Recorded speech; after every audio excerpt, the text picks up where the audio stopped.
Dulu di zaman Rasulullah Sallallahu Alaihi Wasallam ada seorang Yahudi, seperti yang disebutkan oleh Syekh Abdurrahman As-Saffuri di dalam kitab Nuzhatul Majalis. Ada seorang Yahudi dari negeri Syam. Suatu saat dia membaca kitab Taurat, lalu kemudian dia temukan di sana ada nama Muhammad di 4 titik. Karena dia benci, bughd, hasud dengan Nabi kita Muhammad Sallallahu Alaihi Wasallam. Begitulah keadaan orang Yahudi. Di dalam hatinya itu hasud kepada Nabi Muhammad Sallallahu Alaihi Wasallam. Sehingga ketika Rasulullah lahir, mereka berteriak wail wail, celaka celaka. Para peramal-peramal ahli kitab dari kalangan Yahudi memandang ke arah langit, fa idza binajmi ahmad qad tala. Mereka kaget karena bintang tanda kelahiran Nabi Muhammad sudah terbit. Maka dia berseru satu sama lain, wailakum wailakum ma'syaral yahud, inna najma ahmad qad tala. Celaka kalian wahai Yahud, celaka karena bintang pertanda Ahmad lahir sudah terbit. Subuh ini dia lahir. Semua orang Yahudi tahu.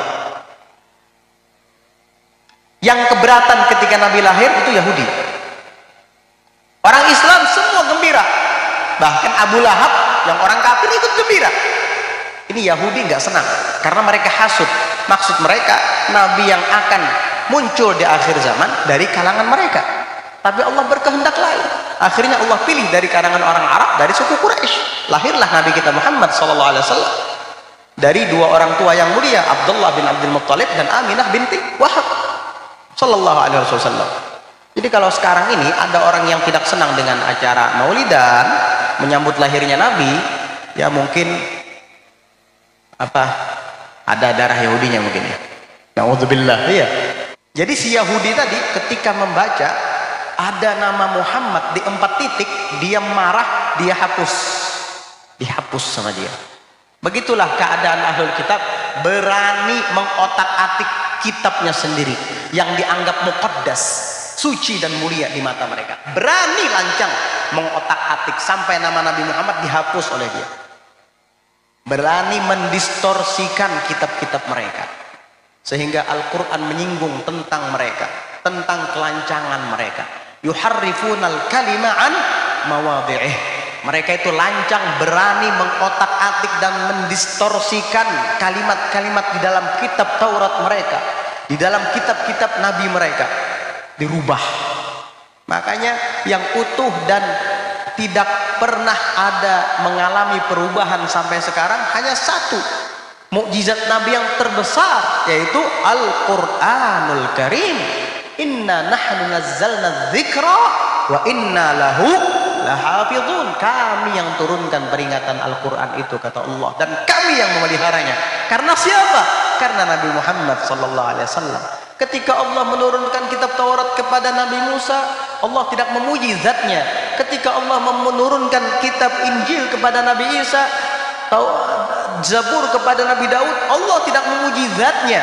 Tapi ketika Allah menurunkan Al-Quran, Allah gembira, bahagia sampai memuji zatnya.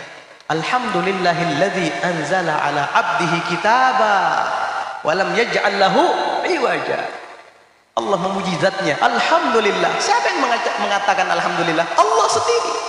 Zatnya sendiri yang mengatakan Alhamdulillah. Kenapa? Alladzi anzala ala abdihi kitaba, yang telah menurunkan atas hambanya akan kitab. Apa kitab yang dimaksud? Al-Quranul Karim.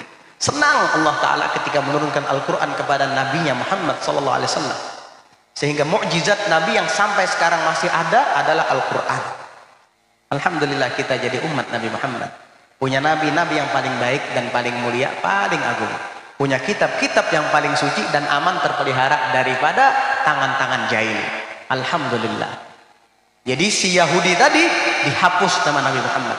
Dia tutup kitab Tauratnya. Besok hari dia buka lagi kitab Taurat itu. Dia dapati lagi ada nama Muhammad di situ. Kali ini lebih banyak.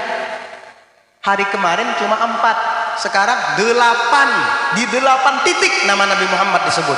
Tambah marah si Yahudi ini. Dihapus lagi 1, 2, 3 sampai ke 8-nya dihapus. Ditutup kitabnya, simpan. Besok hari dia buka lagi Tauratnya.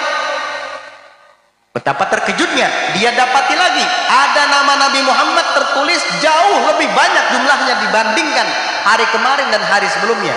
Kalau hari pertama 4 dihapus jadi 8, hari kedua dihapus, hari ketiga jadi berapa? 12. Kaget si Yahudi ini kok semakin dihapus semakin banyak. Akhirnya dia kagum dengan Nabi Muhammad SAW. Kalau hari pertama, hari kedua marah, hari ketiga ini tidak wajar. Berarti ada keistimewaan di balik nama ini. Berarti orangnya ini sangat istimewa di hadapan Allah. Saya hapus tambah banyak, dihapus tambah banyak lagi. Ini kalau saya hapus lagi, besok jadi 16 nanti. Karena melihat nama Nabi semakin dihapus semakin banyak, dia pun kagum. Lalu dia memutuskan untuk mendatangi Rasulullah SAW, pergi ke kota Madinah. Dia berbekal dengan bekal secukupnya. Dia minta izin dengan keluarganya. Lalu kemudian dia pergi hanya untuk ingin bertemu dengan Nabi Muhammad SAW. Ditinggalkan keluarganya, anak istrinya, kampung halamannya, hanya ingin bertemu dengan Nabi Muhammad SAW. Dia rela mengarungi perjalanan yang cukup jauh antara Syam ke kota Madinatul Munawwarah, ke kota Hijaz. Jauh, berhari-hari bahkan berminggu-minggu. Siang kepanasan karena melewati gurun pasir, malam kedinginan, gak peduli, yang penting aku bisa ketemu dengan yang punya nama ini. Tapi sayang seribu sayang, ketika si Yahudi sampai ke kota Al-Madinatul Munawwarah, dia sudah penasaran ingin melihat sosok Nabi Muhammad SAW, lalu bertanya kepada penduduk yang ada di sana, Aina nabiyyukum Muhammad? Di mana nabi kalian Muhammad? Aina, di mana? Maka semua yang ada di kota Madinah itu terdiam. Rupanya apa? Rupanya Nabi Muhammad SAW sudah meninggal dunia dan wafatnya baru saja, nggak lama. Mungkin si Yahudi ini masih di perjalanan, Nabi wafat. Itulah takdir. Kalau Allah berkehendak seseorang tidak bertemu dengan orang yang diinginkannya, maka tidak akan pernah bertemu. Rupanya takdir si Yahudi tidak bisa bertemu Nabi di dunia ini. Akhirnya dijawab oleh salah seorang penduduk kota Madinah itu, karena mereka masih terpukul hatinya, masih terasa luka karena ditinggal wafat oleh Nabi Muhammad SAW, sehingga satu mewakili di antara mereka penduduk Madinah mengatakan, innahu tuwfi, sesungguhnya dia sudah meninggal, wal tahqa birrafiqil a'la, dan sudah bersanding dengan zat yang maha tinggi, Allah Subhanahu wa taala. Akhirnya si Yahudi tadi langsung terkejut dan menyesal, juga kesal kepada dirinya sendiri. Duhai, betapa celakanya saya. Coba dari dulu-dulu saya pergi ke kota Madinatul Munawwarah. Menyesal dia luar biasa, kecewa luar biasa. Akhirnya dia bertanya kepada orang-orang yang ada di dekat sana, adakah di antara kalian sahabat yang sangat dekat dengan beliau sallallahu alaihi wasallam? Barangkali aku ingin berkunjung dengannya dan mendengar sedikit tentangnya, atau melihat peninggalannya. Ini seperti peninggalan-peninggalan yang ada di depan kita. Maka salah seorang di antara penduduk Madinah, mereka menjawab, ada. Di sini ada orang yang sangat dekat dengan Rasulullah SAW. Dari sejak kecil dia satu atap hidup bersama Nabi, sampai dewasa bersama Nabi, sampai kemudian dijadikan mantu oleh Nabi. Dialah Ali bin Abi Thalib. Ali bin Abi Thalib karramallahu wajhahu. Akhirnya dihantarkanlah oleh salah seorang penduduk kota Madinah menuju ke kediaman Sayyidina Ali bin Abi Thalib. Sampai di rumah Sayyidina Ali bin Abi Thalib, si Yahudi itu pun duduk dan dipersilahkan masuk oleh Sayyidina Ali. Dia bercerita tentang asal usulnya dan maksud kedatangannya.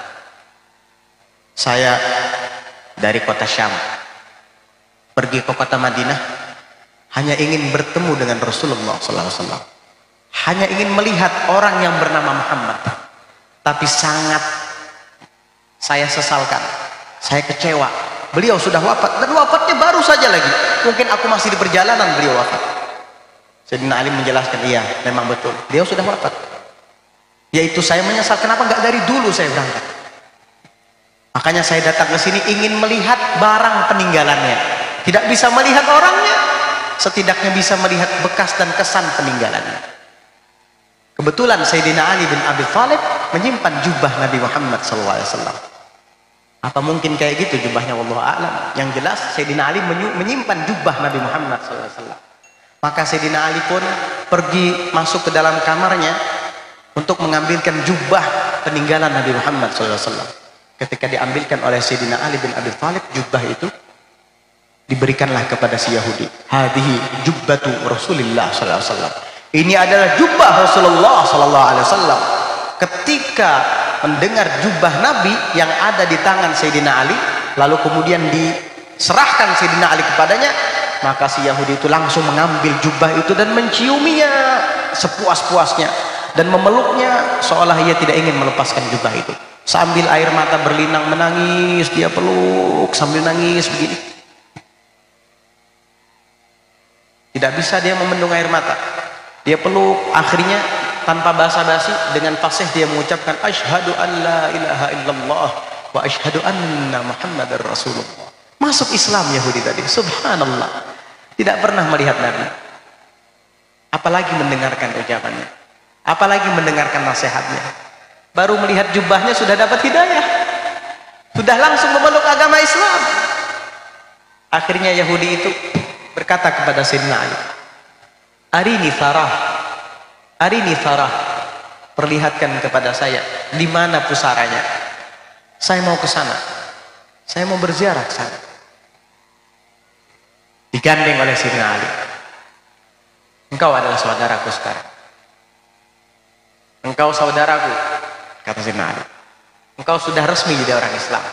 Digandeng oleh Sayyidina Ali dan dituntun ke arah pusara Nabi Muhammad SAW.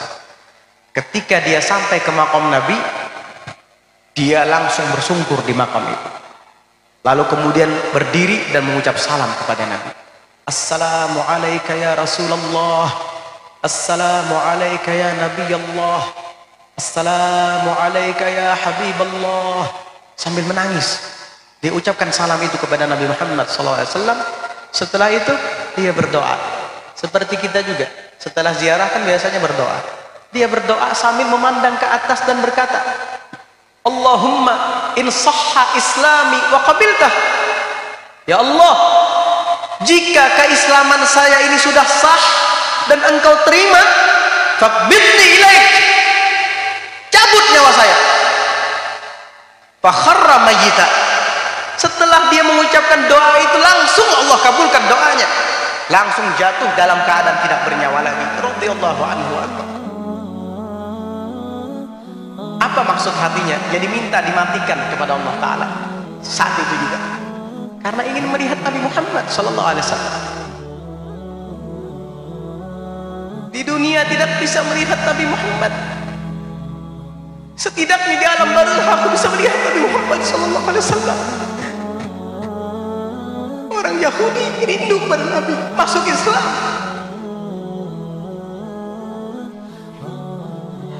Di dunia aku tidak bisa melihat Nabi Muhammad. Mungkin matinya aku di barzakh bisa bertemu dengan Nabi Muhammad SAW. Man ra'a wajhaka ya Sa'ad. Orang yang melihat wajah Nabi pasti akan gembira, akan bahagia dan beruntung. Mudah-mudahan kita diizinkan untuk melihat wajah Nabi Muhammad. Habib Ali Al-Habsyi mengatakan, fi jannatin ma syagani min wasfiha illa likaunil fiha khayfa.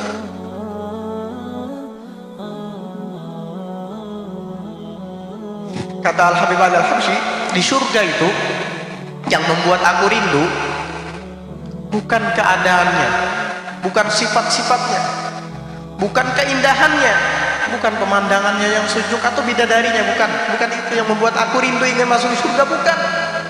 Illa likaunil hibbi fiha khayyama, melainkan karena kekasihku telah bersemayam di sana, Nabi Muhammad sallallahu alaihi wasallam.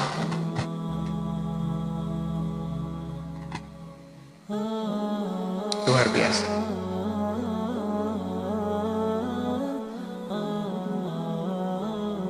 Mudah-mudahan dengan berkat salawat dan salam yang kita baca, Allah Ta'ala karuniakan kepada kita untuk bisa melihat Nabi Muhammad SAW.